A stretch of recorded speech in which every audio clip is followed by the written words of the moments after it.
ஒரு படம் உங்களை சாட்டிஸ்ஃபை பண்ணணும், அதாவது நல்லா இருக்கணும் அல்லது வெற்றி பெறணும் அப்படின்னா அது அந்த படத்தோட கிளைமேக்ஸ் தான் கிட்டத்தட்ட 60-70% முடிவு பண்ணுதுன்னு சொல்லலாம். ஸோ அந்த மாதிரியான வித்தியாசமான மைண்ட் பெண்டிங்கான ரொம்பவே இன்டென்சிவான கிளைமேக்ஸ் கொண்ட மொத்தம் 7 படங்கள். அதுவும் படம் நல்லா இருக்குன்னு தெரிஞ்சும் தமிழ் டப் இன்னும் வரல அப்படிங்கிறதுக்காக வெயிட் பண்ணிட்டு இருக்கும் ரசிகர்களுக்காக தான் இந்த வீடியோ. மூவி 17 சேனலுக்கு உங்களை நான் வரவேற்கிறேன். வாங்க வீடியோக்குள்ள போகலாம். நம்ம லிஸ்ட்ல 7வது இடத்துல இருக்கிறது 2019 ஹாலிவுட்ல வெளியான ICU, ஒரு கிரைம் த்ரில்லர் படம், அதாவது ஒரு குற்ற விசாரணை படம். No spoiler. கண்டிப்பா நம்ம வீடியோல படத்தோட சுவாரஸ்யத்துக்கு எடுக்கிற மாதிரியான எந்த ஒரு தகவலும் இருக்காது. ஸ்கிப் பண்ணாம வாட்ச் பண்ணுங்க. ஒன்லைன் ஸ்டோரி என்னன்னு பார்த்தோம்னா, ஒரு சின்ன டவுன்ல 10 வயசு சிறுவர்கள் அடுத்தடுத்து மர்மமான முறையில காணாம போயிடுறாங்க. அதை ஒரு போலீஸ் விசாரணை நடத்துறாரு. இதற்கிடையில அவரோட குடும்பத்திலேயே சில பிரச்சனைகளை சந்திக்க வேண்டி வருது. அதுக்கப்புறம் என்னாச்சு, இந்த பசங்களை யார் கடத்தினாங்க என்பதே மீதி கதை. தொடர்ந்து கொலை விசாரணை படங்கள் பார்க்கறவங்களுக்கு இந்த படம் கொஞ்சம் பழகிய கதையா தெரியலாம். ஃபர்ஸ்ட் ஹாஃப் பாத்தீங்கன்னா கொஞ்சம் ஸ்லோவா தான் போகுது. செகண்ட் ஹாஃப் ரொம்பவே கிரிப்பிங்கா இருக்கும். கிளைமேக்ஸ்ல பாத்தீங்கன்னா நீங்க எதிர்பார்க்காத ட்விஸ்ட் நிறையவே இருக்கு. டியூரேஷன் பார்த்தோம்னா 1 hour 38 minutes தான் ஓடுது. ஒரு சின்ன படம் தான். IMDb ரேட்டிங் பாத்தீங்கன்னா 6.8 கொடுத்துருக்காங்க. அமேசான் பிரைம்ல அவைலபிளா இருக்கு. தமிழ் டப்பும் அவைலபிளா இருக்கு. மீண்டும் சொல்றேன், தமிழ் டப்பும் அவைலபிளா இருக்கு. இந்த படம் ஜியோ சினிமாலையும் C5லையும் ஃப்ரீயாவே பார்க்கலாம். கண்டிப்பா வாட்ச் பண்ணுங்க. நம்ம லிஸ்ட்ல அடுத்ததா இருக்கும் படம் மலையாளத்தில் வந்த லெவல் கிராஸ், ஒரு சைக்கலாஜிக்கல் த்ரில்லர் மூவி. அதாவது எதிர்பாராத பல திருப்பங்களை கொண்ட த்ரில்லர் படமாக தான் இந்த படம் வெளிவந்திருக்குது. இந்த படத்துல ஆசிஃப் அலி, அமலா பால், சராஃபுதீன் ஐயா 3 பேர் நடிச்சுக்கிறாங்க. இந்த படத்தை பொறுத்த வரைக்கும் மொத்தமே 3 கேரக்டர் தான். ஒன்லைன் ஸ்டோரி என்னன்னு பார்த்தோம் அப்படின்னா, கிட்டத்தட்ட ஒரு பாலைவனம் மாதிரியான இடத்துல 3 பேர் சந்திக்கும் வாய்ப்பு கிடைக்குது.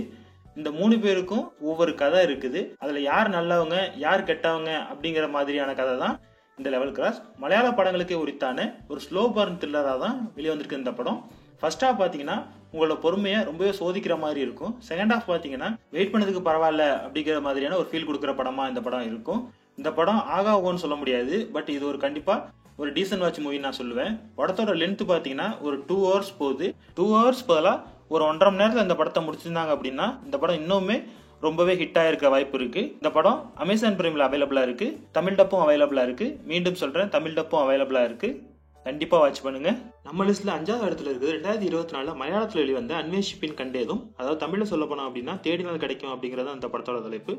இது ஒரு crime investigation thriller type movie, அதாவது ஒரு கொலை விசாரணை படம் தான் இந்த படம். இந்த படம் பாத்தீங்கன்னா டொவினோ தாமஸ் நடிச்சிருக்காரு. ஒன்லைன் ஸ்டோரி என்னன்னு பார்த்தோம்னா, ஹீரோ ஒரு நேர்மையான போலீஸ் அதிகாரி. இவர் இந்த படத்துல 2 மர்டர் இன்வெஸ்டிகேஷன் பண்றதா காட்டியிருக்காங்க. முதல் மர்டரை பாத்தீங்கன்னா கிட்டத்தட்ட சால்வ் பண்ண போகிற நேரத்துல சில தடங்கள் ஏற்பட்டு கேஸை முடிக்க முடியாம போயிடுது. அதனால சஸ்பெண்டும் ஆயிடுறாரு. மீண்டும் டியூட்டிக்கு சேரும் பொழுது 2வது கேஸ் இன்வெஸ்டிகேஷன் பண்ண போறாரு. அதுக்கப்புறம் என்னாச்சு, அந்த கொலையாளி யாரு என்பதுதான் மீதி கதை. படம் கொஞ்சம் ஸ்லோவா தான் போகுது. ஓவராலா பார்த்தோம் அப்படின்னா இது ஒரு நல்ல படம் தான் நான் சொல்லுவேன். கிளைமேக்ஸ் ட்விஸ்ட்லாம் ரொம்பவே நல்லா இருக்கும். IMDb ரேட்டிங் 7.4 கொடுத்துருக்காங்க. நெட்ஃபிளிக்ஸ்ல அவைலபிளா இருக்கு. தமிழ் டப்பும் அவைலபிளா இருக்கு. மீண்டும் சொல்றேன், தமிழ் டப்பும் அவைலபிளா இருக்கு. கண்டிப்பா வாட்ச் பண்ணுங்க. நம்ம லிஸ்ட்ல 4th பிளேஸ்ல இருக்கிறது தமிழில் வெளிவந்த ஒரு நொடி. இது ஒரு crime investigation thriller type movie, அதாவது கொலை விசாரணை படம் தான் ஒரு நொடி. தமன்குமார், MS பாஸ்கர், வேலா ராமமூர்த்தி ஆகியோர் லீட் ரோல் பண்ணியிருக்கிறாங்க. ஒன்லைன் ஸ்டோரி என்னன்னு பார்த்தோம்னா, படத்தோட ஆரம்பத்தில் லேடி ஒருத்தவங்க தன்னோட கணவரை காணோம் அப்படிங்கிற மாதிரி போலீஸில் கம்ப்ளைண்ட் கொடுக்குறாங்க. அது மட்டும் இல்லாமல் ஒருத்தர் மேலே சந்தேகம் இருக்குது அப்படிங்கிற மாதிரியும் சொல்கிறாங்க. அங்கே ஆரம்பிக்கிற இன்வெஸ்டிகேஷன், அதுக்கப்புறம் என்ன ஆச்சு, அவர் கிடைச்சாரா இல்லையா அப்படிங்கிற மாதிரி கதையை முடிச்சிருப்பாங்க. படத்தோட முடிவில் ரொம்பவே திருப்பங்கள் இருந்துதான் இந்த படத்தை முடிச்சிருப்பாங்க. புதுமுகங்களாக இருந்தாலும் பரவாயில்லையே, படம் நல்லா இருக்கே அப்படிங்கிற மாதிரி ஒரு ஃபீல் கொடுக்கும் இந்த படம். இந்த படம் IMDb ரேட்டிங் 6.8 கொடுத்துருக்காங்க. அமேசான் பிரைம்லையும் ஆகா தமிழ்லையும் அவைலபிளா இருக்கு. கண்டிப்பா வாட்ச் பண்ணுங்க.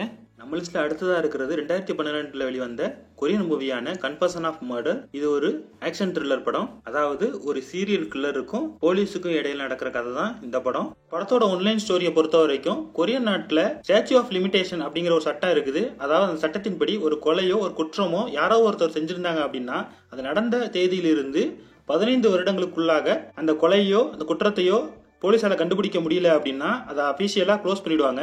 அதுக்கப்புறம் அந்த போலீஸே நினைச்சாலும் அவங்களால எதுவும் பண்ண முடியாது அப்படிங்கிறது தான் இந்த சட்டத்தோட நேச்சர். இந்த படத்துல சீரியல் கில்லர் கிட்டத்தட்ட 11 கொலைகளை செஞ்சுட்டு 15 வருஷம் தலைமறைவு ஆயிடுறாரு. அதுக்கப்புறம் தான் செஞ்ச கொலைகளை ஒரு புக்கா எழுதி அதை ரிலீஸ் பண்ணலாம் அப்படின்னு நினைக்கிறாரு. ரிலீஸும் பண்றாரு. அதுக்கப்புறம் என்னாச்சு, அந்த கொலையை விசாரிச்ச போலீஸ் அவர் என்ன செஞ்சாரு அப்படிங்கிறது தான் இந்த படத்தோட மீதி கதை. ஆக்ஷன் சீக்வன்ஸ் ரொம்பவே சூப்பரா இருக்கும். இந்த படத்துல கிளைமேக்ஸ் ட்விஸ்ட்களும் ரொம்பவே சூப்பரா இருக்கும். IMDb ரேட்டிங் 7/10 கொடுத்துருக்காங்க. அமேசான் பிரைம்ல அவைலபிளா இருக்கு. தமிழ் டப்பும் அவைலபிளா இருக்கு. தமிழ் டப்பு ரீசெண்டா தான் ரிலீஸ் பண்ணிருக்காங்க. ரொம்பவே நல்லா இருக்கும். கண்டிப்பாக வாட்ச் பண்ணுங்க. நம்ம லிஸ்ட்டில் 2வது இடத்துல இருக்கிறது ஹாலிவுட்டில் 2009 வெளிவந்த ஆர்ஃபன். இது ஒரு மிஸ்ட்ரி த்ரில்லர் மூவி, அதாவது மர்மம் நிறைந்த படம் தான் ஆர்ஃபன். படத்தோட ஒன்லைன் ஸ்டோரி என்னன்னு பார்த்தோம் அப்படின்னா, ஒரு மேரிட் கப்புள் இருக்கிறாங்க. அவங்களுக்கு ஏற்கனவே ஒரு பொண்ணு பையன் இருக்குது. 3வது முறையாக கன்சீவாக இருக்கிறாங்க.